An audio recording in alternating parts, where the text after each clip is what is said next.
Hi, everyone joining this afternoon. We're just going to get started in about 30 seconds or so once people are able to all join in.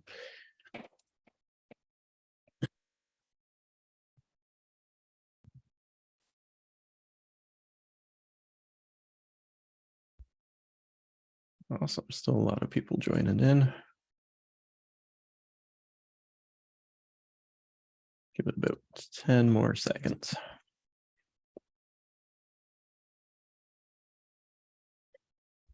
All right, slowing down a little bit. Awesome. Thank you, everyone, for joining us this afternoon. Here we have Judith here with us. Judith founded the Fileheads Professional Organizers in 1989 in Atlanta. She's credited with launching a field of professional organizing specifically dedicated to addressing the needs of individuals who are challenged by chronic disorganization. She founded the National Study Group of Chronic Disorganization, the precursor to the Institute of Challenging Disorganization, or ICD for short. Her innovative organizing methods are described in 4 commercially successful books. She's also considered a thought leader in the industry. Thank you for joining us, Judith. And Great, my pleasure. Floor is yours. Okay, let's go to the next slide. Hodge Podge, the trouble with categories. Well, before we launch into this, let me give us the first code word, because some of us are getting CEU credits for attending this. The first code word is category. Category, C-A-T-E-G-O-R-Y. Category is a great organizing tool. Next slide. More than a great organizing tool, categories are king when it comes to getting organized. It enables us to put like things together, to exclude things that don't belong. I mean, we don't mix our dishes with our light bulbs, or our clothing with Legos, or our bills with cereal. Why? Because those things are categorically different.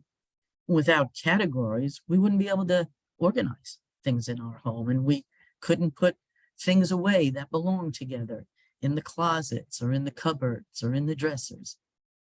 Without categories, it'd be really hard to find things that we're looking for. One of the most important categories is what to keep and what to discard. Imagine what your home would look like without those categories. Next slide. We are born categorizers. Thank goodness. In the book called A Perfect Mess by author Eric Abramson, he says, quote, "Even babies need only run into 2 or 3 dogs to formulate a mental category for them. They do this at a very young age, with dogs, with caregivers, with food, and with toys." So we're literally born categorizers, and for good reason. Because we don't have enough time in this world, every time we encounter something new, to process it, like a new dog, to observe it, to analyze it, and decide, gee, is this thing something I should pet? Or is this thing something I should eat? Should I flee from it? Should I smile at it? So categorization is kind of like the mind's way of generating what's called the cognitive economy, right? So we don't have to keep going back to scratch to figure out what everything is and where everything belongs.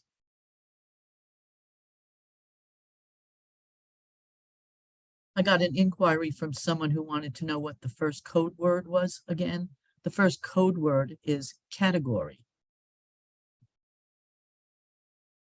Next slide. What does not belong? What if I told you that not all of us think about categories in the exact same way? Some people think entirely different about categories than other people do. And I've met people who don't have much in the way of categorical thinking at all. My grandniece Lizzie got the wrong answer on her elementary school quiz called What Does Not Belong. Maybe you've taken this quiz when you were a child. There's a picture of a shoe and a dog and a cat and the bird. And the Instruction is to circle the item that does not belong. Well, obviously, the dog and the cat and the bird belong to a category called animal. And the shoe does not belong, but Lizzie circled the bird. I asked her to explain why, and she said, well, my dog grabbed my mom's shoe and ran around the house with it, and Mom got mad and ran after the dog, and she stepped on the cat's tail, and the cat ran under the couch. Lizzie thinks of categories in a very storytelling manner, as do a lot of children. In her story, well, there was a dog and a cat and a shoe, but the bird did not belong. Now, Lizzie's only 7, and I'm sure her teachers and her parents are going to set her straight about categories. But I tell you this because even adults think about categories in what we call neurodiverse ways. Next slide. Neurodiversity. Neurodiversity, I'm going to abbreviate here. Obviously, I'm not doing it the justice that it deserves, but for the sake of our topic today, it's how the brain takes in information and understands it and makes meaning out of it. The concept of neurodiversity asserts that there's really no extremely right type of brain, that each person has natural variances and their experiences and learning problems and learning capacities and information processing. We do all of this differently and individually. So it's not my job, for instance, to tell someone that their way of organizing their home is right or wrong. It's often just different and sometimes neurologically diverse. Next slide.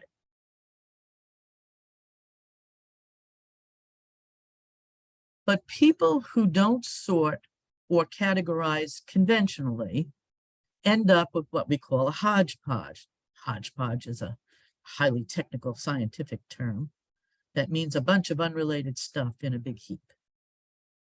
Albert is a good example of a hodgepodger. He's got a hodgepodge on his dining room table, right? So he's got a box of crackers, he's got a whole week's worth of mail, maybe his scarf is there, some new socks he just got, flashlight batteries, colored markers from his grandchildren, all stuff that normally does not go together, live on Albert's dining room table. And he's got a hodgepodge on his desk and the side table next to his bed, indeed, every surface in his house. At some level, Albert knows he's not stupid or, in any way deficit. He knows that socks are clothing and they really do belong in the bedroom, and that crackers are food and they probably should be put away in the pantry. But knowing logically, there's a word I want you to understand, logically, what category a thing belongs to just doesn't seem to cut it for Albert, doesn't help him get organized. Albert says, I've got a girlfriend now for the first time since my wife passed away 15 years ago, and I don't want her to see the hodgepodge that is my house. Now, it's tempting to think of Albert as lazy, but he's not. He's got a job. He takes care of 2 dogs. He babysits the grandchildren. Our experience as professional organizers is that we've discovered that people like Albert need something stronger or different than logical categories. We think Albert needs something we call emotional categories. Next slide, please.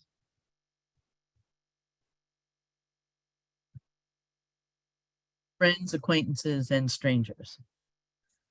I developed a game called Friends, Acquaintances, and Strangers for people just like Albert.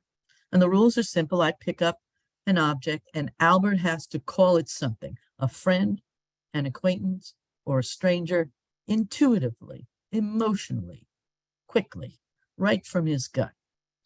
So I pick up Albert's new socks from the dining room table and he yells out, friend. And we put that in a big empty laundry basket that's labeled friends.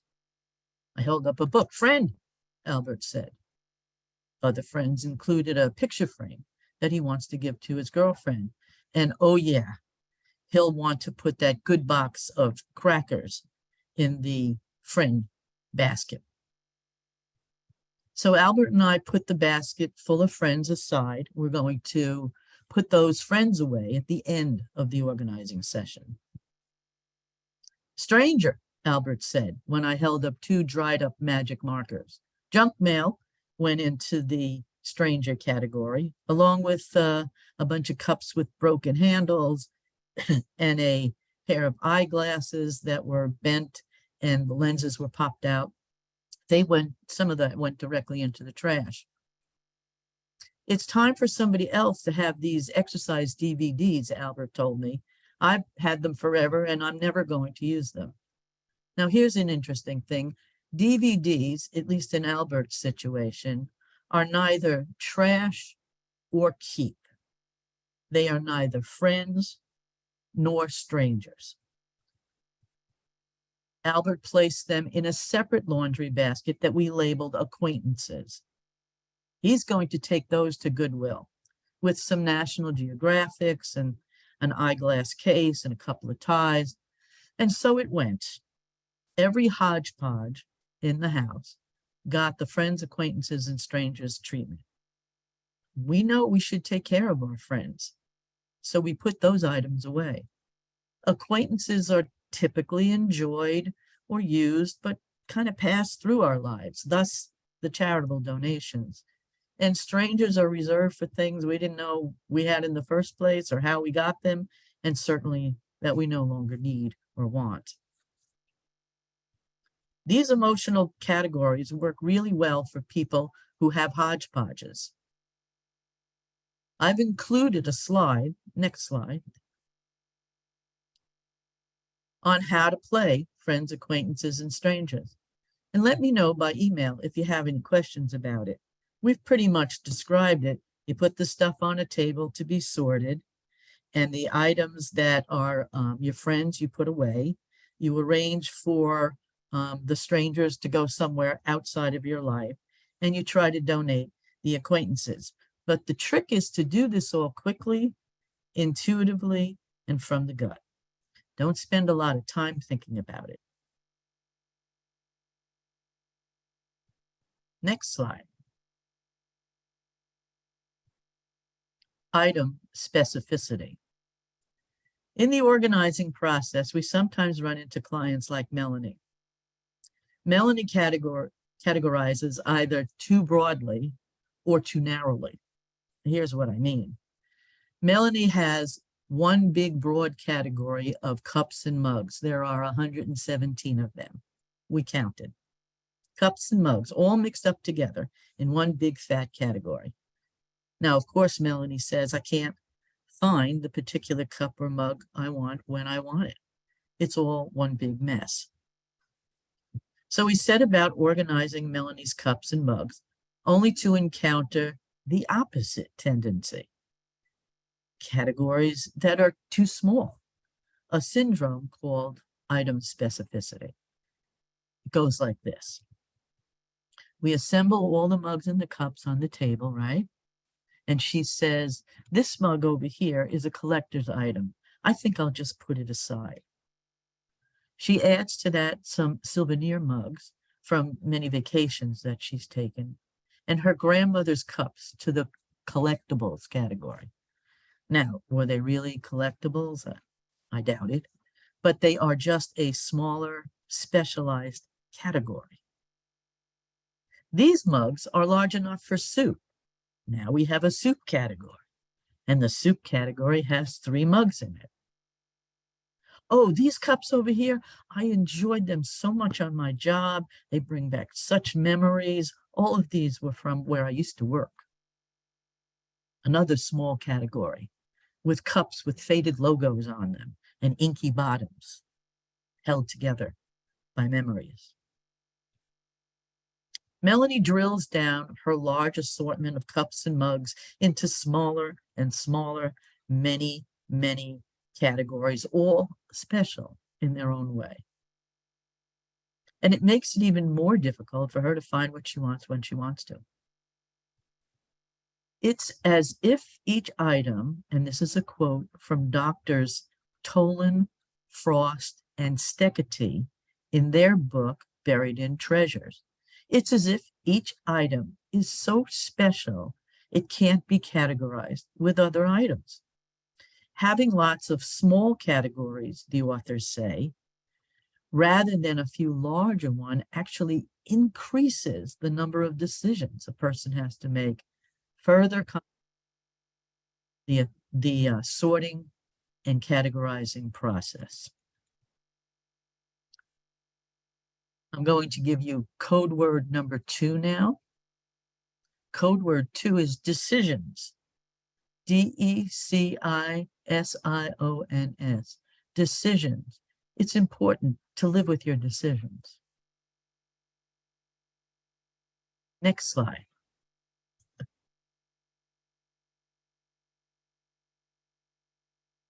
We could do an entire webinar on decision making. Making decisions is hard for many hodgepodgers. It includes uncertainty, exhaustion, and fear. I can't go into all of the things that affect decision making, but those are some of the ones I see most frequently with hodgepodgers. So let's say that Albert decides to let his broken eyeglasses go. Now he's got even more decisions to make. Go where? In the trash can? Oh, but it's got plastic in it and glass in it. Can it go to recycling? Maybe we can go to lens crafters and donate it and get it repaired and reused. So this kind of uncertainty of how to implement a decision, even one as clear-cut sounding as trash, is something that hodgepodges contend with. Uncertainty can stop them in their tracks and sabotage their decision to let it go. And that's where organizers can come in. They can be very helpful to our clients, not only with the big decision, trash or keep, but with all the uncertainty about the follow-up decisions that come after that. I have to take a break for a second. I need to get this smudge off my glasses. Can't see. Okay.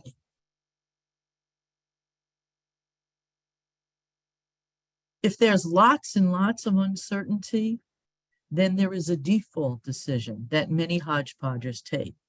Once there's a lot of uncertainty, they default often to keep because it's easier.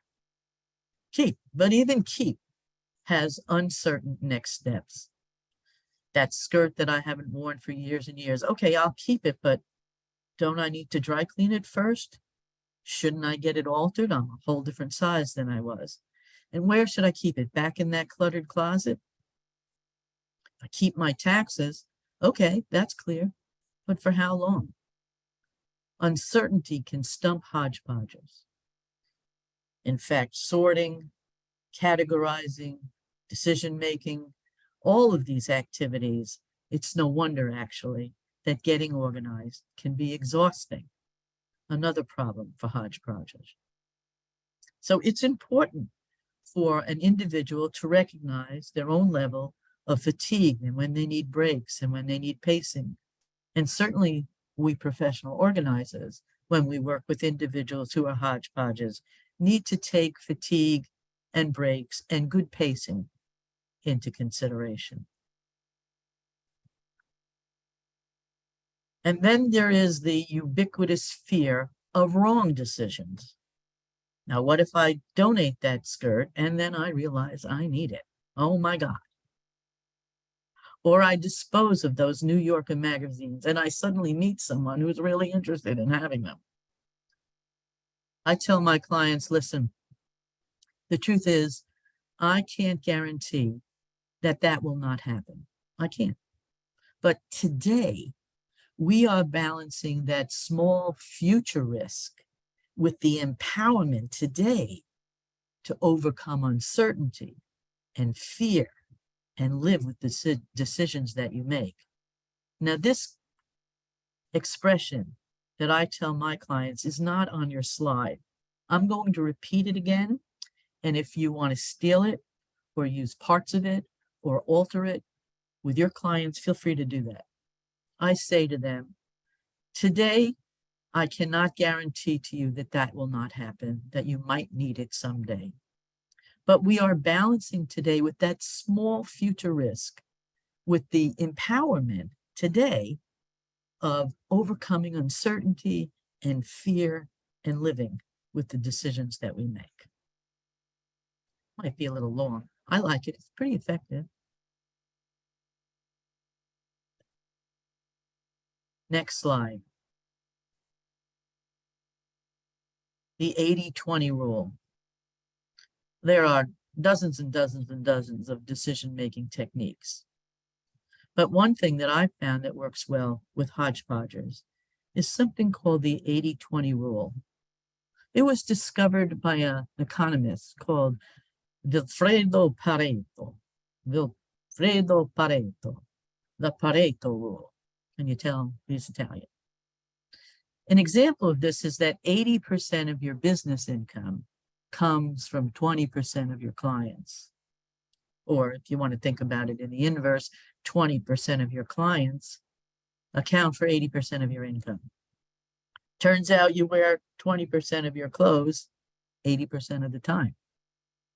So we applied this to Melanie. But I'm going to simplify the math. Instead of 117 cups and mugs, let's say she has 100, just to make the math easy. 20% of them will be the ones that she uses 80% of the time over and over and over again. So we're looking for the 20% of the 100. And that's 20 cups and mugs. Still not easy for Melanie to decide, but so much easier than looking at this mass of 100 and thinking, you know, she'll never be able to get through that. So we took our time and we managed to find 20 of the ones that she uses over and over again, and we grouped those together on a lower shelf. And it makes everything so much easier for her. Now, 20 mugs and cups is still a lot for one individual to have.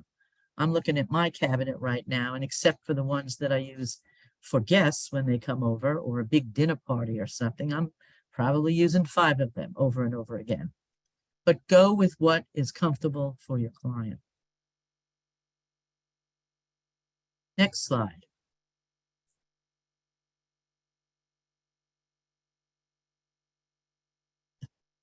Potential, opportunity, and possibility.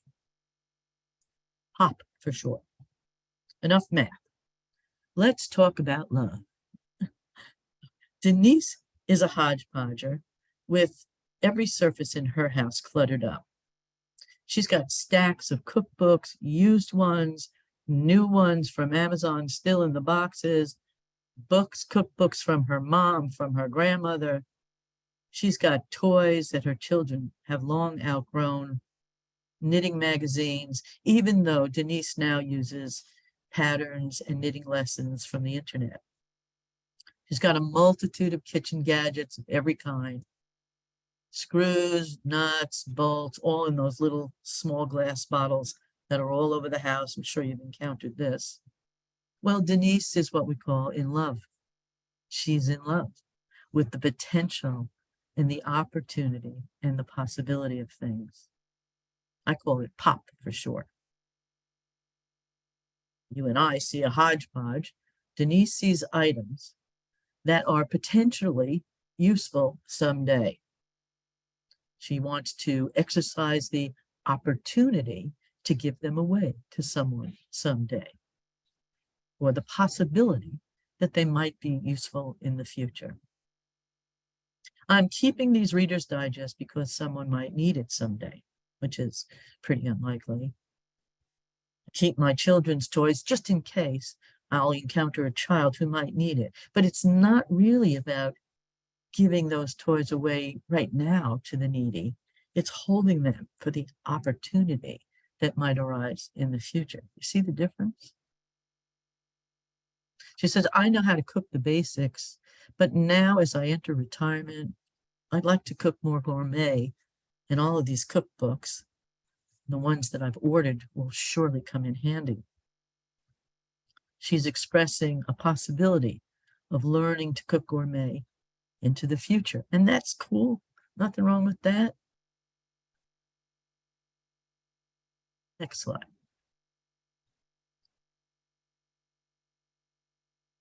It's kind of tricky to honor a person's enthusiasm for the future, for the potential and the opportunity and the possibility that they see in everyday objects, and also trying to get their home organized, right?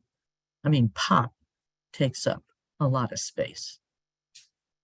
Denise needs to learn how to take action here, now, in the present, rather than holding on to things for an uncertain future. But how? Well, I don't have a magic answer for this. I can tell you a couple of things that I've tried that seem to work, but not everything works with every client. I took Denise to a local charity, and she actually met the children who needed the toys. And that kind of personalizing the relationship, it made it possible for her to donate them. Since she knew already how to use the internet for knitting lessons, I introduced her to YouTube, where she could watch videos about gourmet cooking. And that helped her reduce the number of cookbooks that she's holding on to. We went to a recycling center, and she saw how magazines can be pulped and transformed into soft sheets of fabric and used in animal shelters. This liberated her from all the magazines that were overrunning her house. So finding a way to take present action is a good way to counteract the effects of pop, potential, opportunity, and possibility. Next slide. The junk drawer.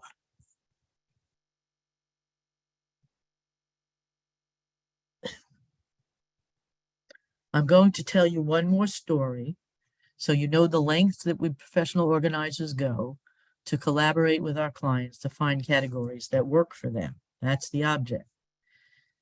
Mitchell is legally blind, and we were organizing his junk drawer, the place where small things go to die.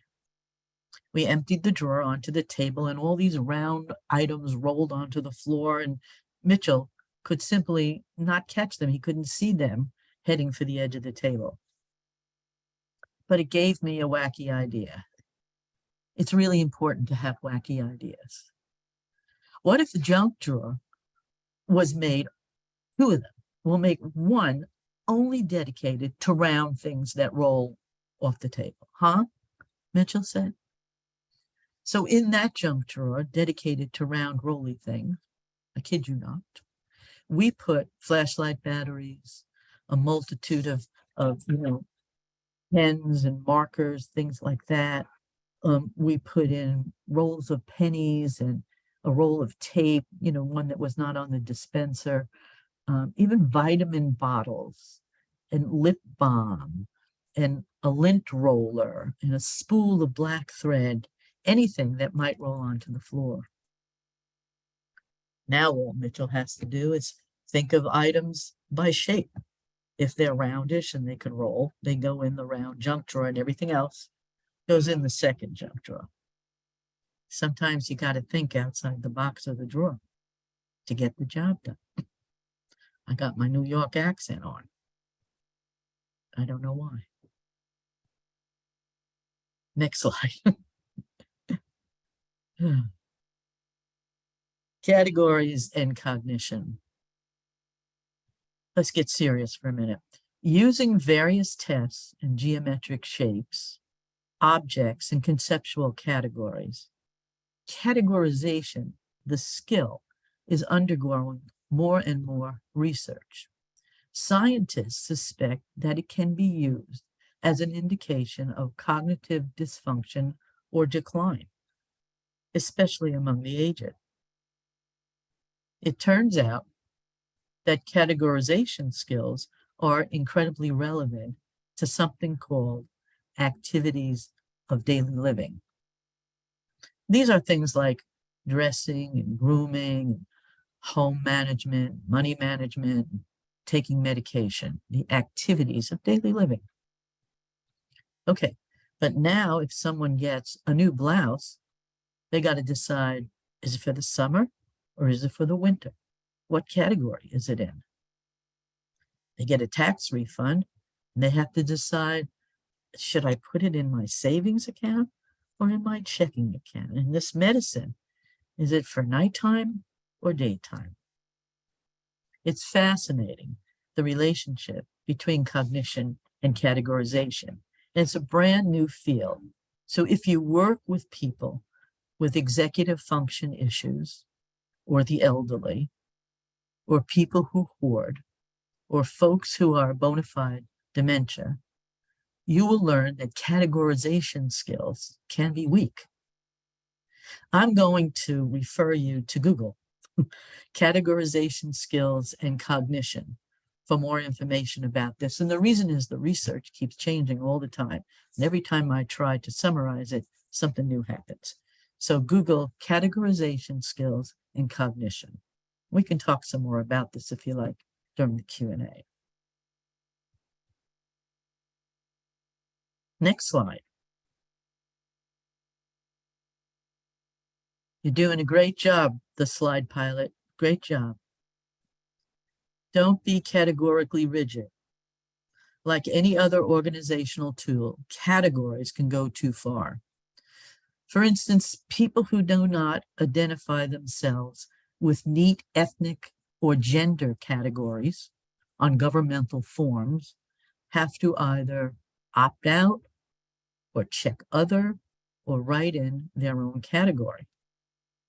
Artists are notorious for deliberately including things like paint, string, photos, cloth, any number of, quote, unrelated items into their work. How uncreative the world would be without, quote, messy art. And if you ask any bookstore employee, they will tell you that some books defy categories. They don't know where to put it on the shelf. They just do their best. I know this to be true for some of my books. We all benefit from cuisine that mixes things up, various categories of influences and flavors, and our society thrives on diversity of thought and ideas, rather than precisely categorizing everyone we know into liberal, conservative, Republican, or Democrat. So you professional organizers out there, don't get carried away with too much categorical rigidity.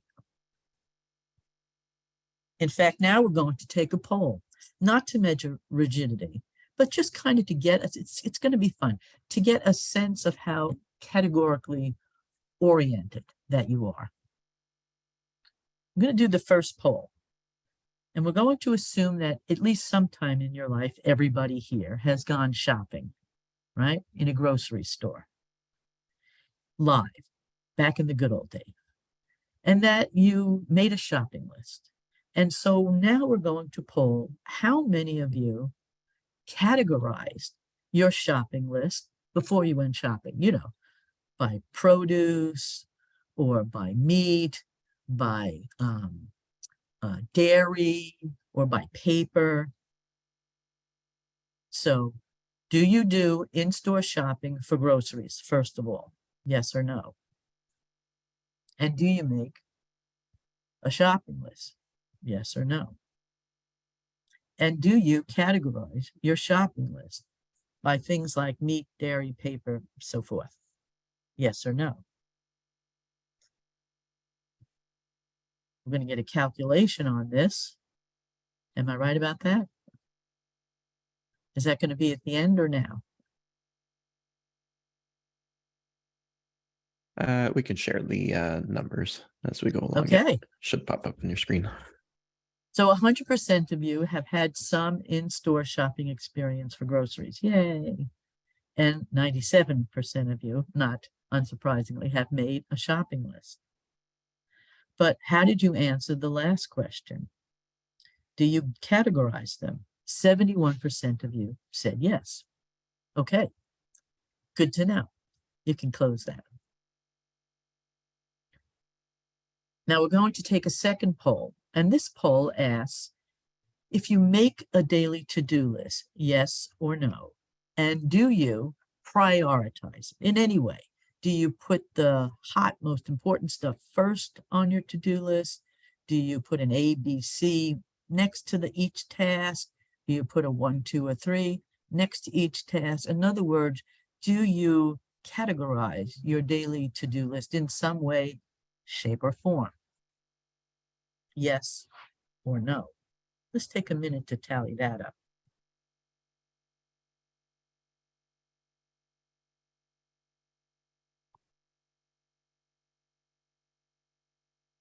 All right.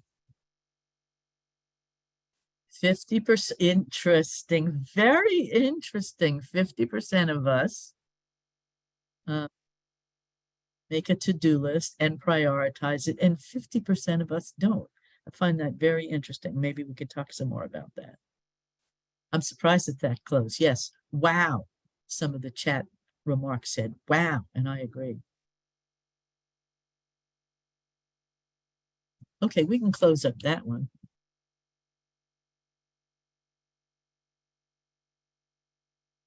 And we'll go to the third one.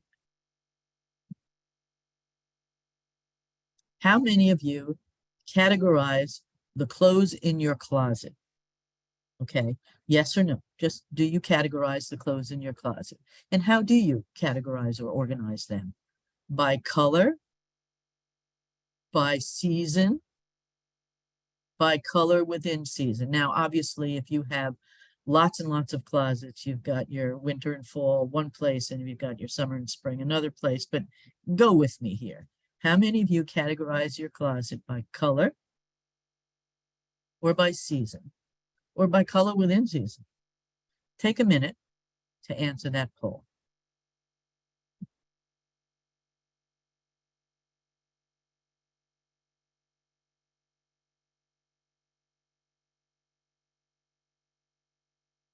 Okay. Someone said, we need to have a none of the above category. I know, I know.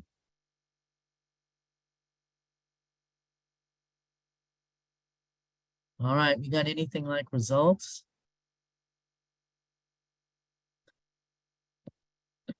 I love some of these comments.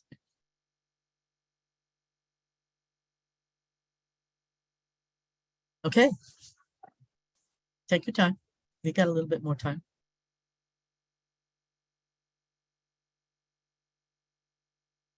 What do you think, Brian? Okay. Do you categorize the clothes in your closet? Yes, in some way, shape, or form. 100% of us do that. How do you organize them? Categorize them by color? 36% of us do that. By season? 24% of us do that. By color within season? These are the heavy-duty categorizers. 39%. I know. You can also break this down by item, like pants and skirts and short and long. And it's a flawed poll question. I get that. But we're trying to have a little fun here. And I think it's cool that we've learned that people can categorize and subcategorize and subcategorize.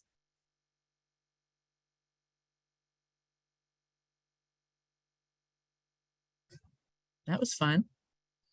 Next slide, please.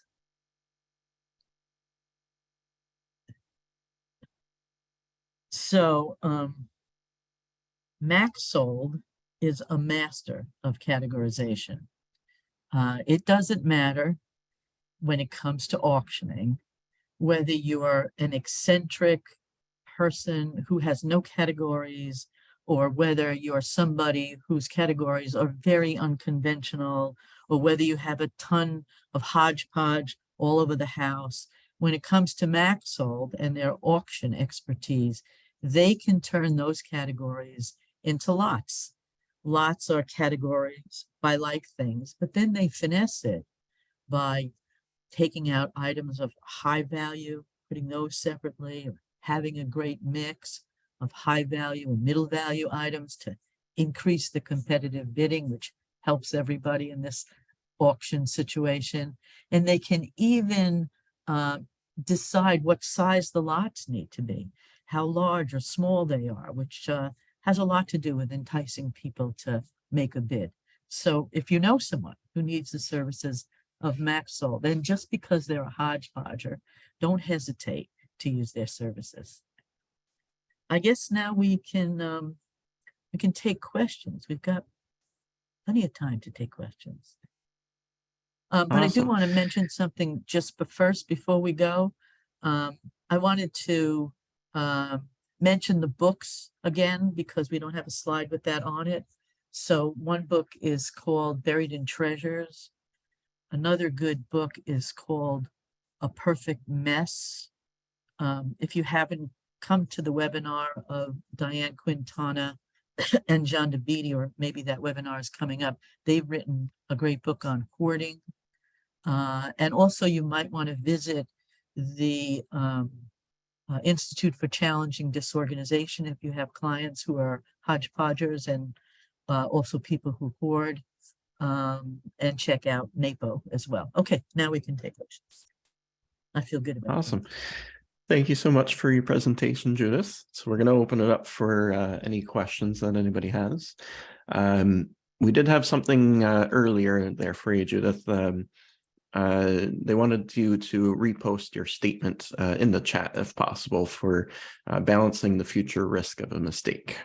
Okay, I don't know how to do that, but Brian does, and I will make sure he does that.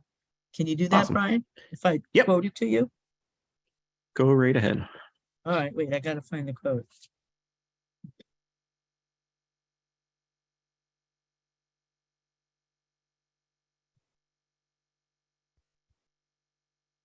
Sorry about this.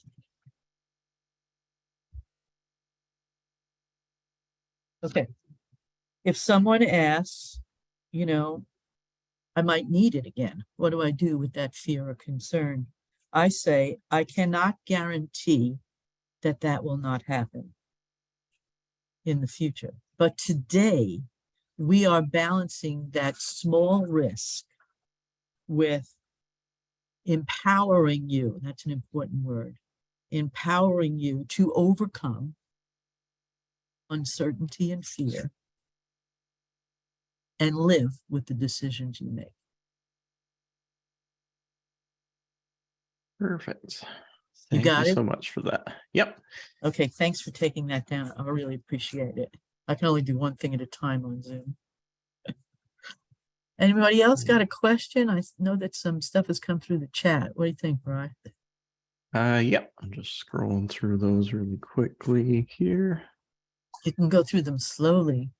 You have a lot of time. I say I cannot guarantee. Well, okay, there you go. That's He's right. got it in the chat. Perfect. Let me just scroll through for questions here.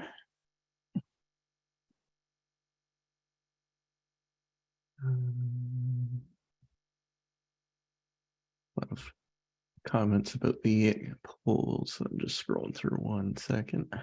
Yeah, and your voice is getting lower and lower, Yep. and lower in volume and in tenor. So pick your chin up. Let me just And fix my talk microphone loud. one second. Just There we speak go. louder. One question from Terry. So regarding the story about the client with the extensive mug collection, Yeah. did the friends, acquaintances, and strangers technique not work? I'm not sure I tried it on that client. We do different things with different clients. Sometimes when there's a big amount, I try the 80-20 rule. And sometimes you can combine by getting a smaller quantity and then implying friends, acquaintances, and strangers over it. And I can tell you that friends, acquaintances, and strangers works really great with some categories and not with others. It works really great with clothing and with accessories, with shoes. And I find that it also works pretty well with books, although some people can be pretty hardcore about their books. Perfect. And I love bit when of you a say follow-up. perfect, Brian. I know it's just a habit, but it does wonders for my ego. Follow up sort of to that. How do you know if a client is a good candidate for the friends, acquaintances, and strangers technique? Well, you want to try something game-like with a person who is either game-like, in your opinion. They like to have fun, they're saving toys, they're saving games, they'd rather play than work. It's kind of in line with that.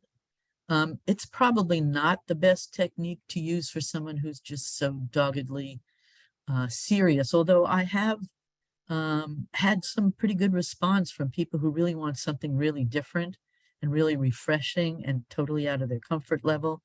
So I don't know what to say about that, but don't be afraid to experiment. You can even say, I'm trying out a new technique that I learned from Judith Colbert. If it doesn't work, you can blame it on me. Question about the books. Which of your books is your favorite and why? My favorite and why? Hard Oh my question. goodness. That's an interesting question. Different books for different reasons. The newest one, called Emotional Labor, is not about chronic disorganization per se, except how it relates to women at home who are overwhelmed, and we can't quite figure out all the reasons, but we know that something is really going on emotionally with them. And we're finding out that it's the mental and emotional labor that they carry in the household where things are inequitable. So this is a kind of a more political book than the other books. I'm pretty fond of that. I hope you'll give that a read. I like ADD Friendly because it's had a lot of staying power. It needs to be revised. I wouldn't recommend it now. I think there's other books that could supplement it. Conquering Chronic Disorganization is the one that started it all, the little book that could. The one called What Every Professional Needs to Know About Hoarding, I like that one a lot because it's both theoretical and practical. And getting organized in the era of endless is kind of one of the slower horses in the race. I think it's great because it's got a lot about the history of organizing in it. And I might, in fact, change the title of it and revise it someday and give it a little boot in the butt for sales. I don't know if that answers your question. You had a lot of favorites. Wait, Next. Brian, there's somebody who wanted to know the last code word. I know it's not terribly kosher to repeat it, but I'm going to. The first code word is category, the second is decision, and the third is expert. MaxSold is an expert at selling stuff. Perfect. Next one. What categories do not work? What categories do not work? I'm going to assume it's categories of stuff. Cute does not work as a category. I want to keep it because it's so cute. That doesn't work. And I like it with no particular backing behind it. I respect the people like their stuff. It's not a great category. It doesn't empower people. It doesn't give them the glory of feeling that they've made a decision, that they've overcome uncertainty, and that they've overcome fear. They're kind of evasive, in my opinion, though I do respect them, and I sometimes don't push it any further than that if I can. Okay. Hope that helps. Works in a bit with that previous question as well, but what do you do if you run into somebody that you're trying to use your friends and acquaintances process with, if they think everything is something that can be a friend? Well, that's a tough one, again, they're not wrong in some way. Everything we own can have an extended future forever in our house. And if you want to accommodate the lifelong, existence of everything in your house as a friend, more power to you. But life is also about space, and it's about clarity, and it's about making room for the future. And when you just keep everything close to you as a friend and nothing moves out, then new things can't move in. And that's another thing you can share with your clients. Sometimes I like to call it that the house gets constipated. There's no outlet. You gather your friends around you, you can add more friends. But chances are in real life, some of your friends will leave, some of them will die, some of them will you will unfriend them for various reasons. It's just not a great strategy for making other things happen in your life, like clear space. Next question. You're keeping How would track of the time, right, man? Because I'm not. Yep. Okay. Yeah, absolutely. How would you deal with a client that has a very extensive collection of tools who wants a complete toolbox for every floor of his 2 homes, plus a spare set for every floor? I don't think it's problematic, terribly problematic. It's a little quirky and might be expensive. Uh, you know, people have reasons beyond the scope of this presentation for why they need things and not just want them. I wouldn't want to delve into that. It's a little out of my wheelhouse and probably would be out of your wheelhouse with this client. But there's a certain practicality for the redundancy of tools and certain equipment. I think this fellow or this woman is kind of overdoing it, but that's my own judgment. Anyway, that's what I have to say about it. What do you think? We see a lot of tools. I think that's probably a little too many. He's the rest of that comment mentioned him being afraid of running out of tools. So I don't think that Interesting. they're usually built for a long time, at least for the good quality ones. I don't think you need too many of the same one unless you Yeah, I don't know what's commonly going on with lose it. this guy. Maybe, some people want to feel secure and feel safe.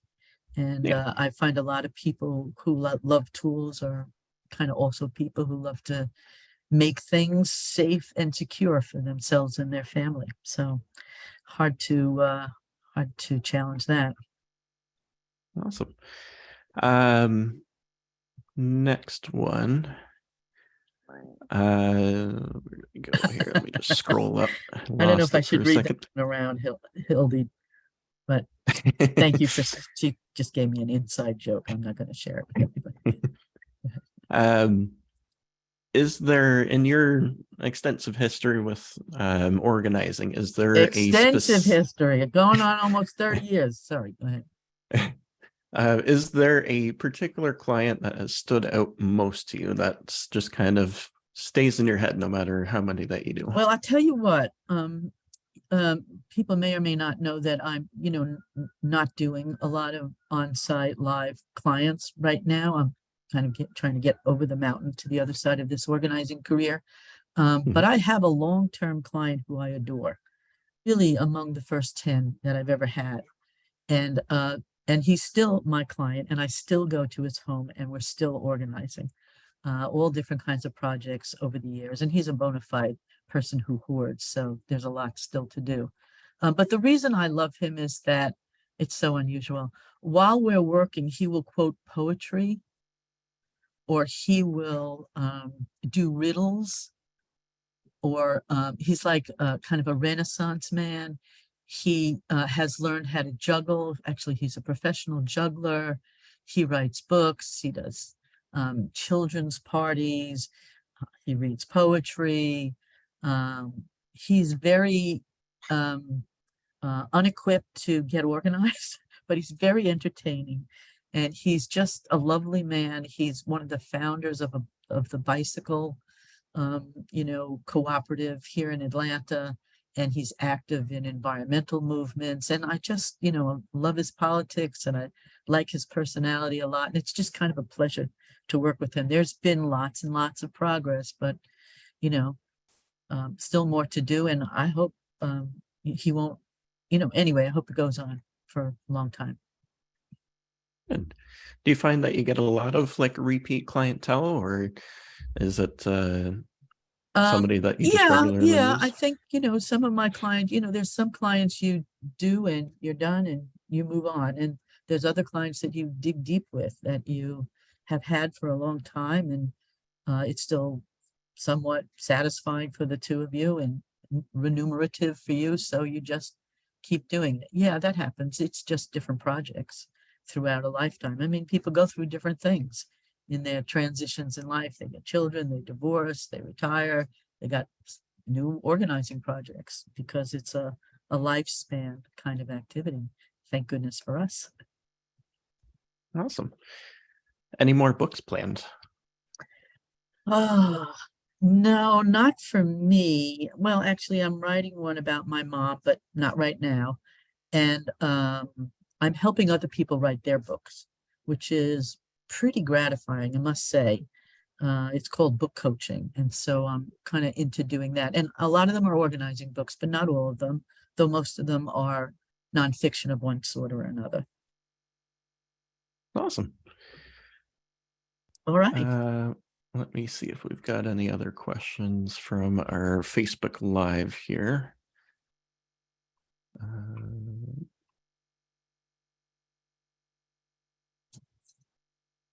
No, none from Facebook. So let me just scroll through and see if we've got None. any additional here.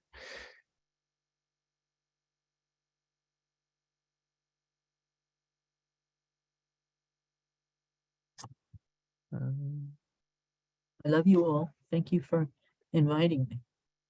You're my peeps. One last question. Yes, sir. In respect to the client that you had with lots of mugs, is that the A largest mug client. What? is that the largest amount of a single type of item that you've seen, or have you seen anything else that's pretty extreme? Or Some what we call biblioholics, people who have books can literally have hundreds, if not thousands of them. And that's like a whole other world of organizing. Other big collections, so-called collections are, I once met a person who had 600 or 700 albums, record albums. Now, this was a true collection, not a person who hoards, and that collection needed organizing. And I got some professional help in on that, but that's a lot of records. I've seen situations like that. Yep. Yeah. One last quick question. We've got 2 minutes left. Somebody's asking, why did you start organizing? What made you get into this business? Are you kidding? You got an hour? Good grief. Why did I start? Well, let's see. I had a proclivity for doing it. I needed extra money. I was working in an office. So I organized, my hair cutter, and I organized my boyfriend, and I organized my boss. And I realized, I'm actually pretty good at this and I might want to charge some money. And so I did, and I didn't realize that other people had actually invented this profession. I was pretty sure I had, but I was wrong. It really started out in California, but I got into it early, but it was really for money, and because I had, the aptitude for it, and there you go. Yeah, it's all about finding something that you really strive to do, that you enjoy actually Yeah. doing. Yeah. Amazing. All right. We are coming up on time, so we've got 30 seconds left. I don't see any other questions coming in. So I'm getting a again, lot of Judith, just gratefulness and thank yous and gratitudes, and yeah, I seeing a feel the lot of that same in the way. chat. Amazing. Thank you again for joining us. Thank you for the presentation. And I hope you have a good rest of your week. Hope everyone Okay. enjoys their Thank you day. so much for all your help with this, behind, in between, and in front of the scenes. Of course, anytime. So long, everybody. All right.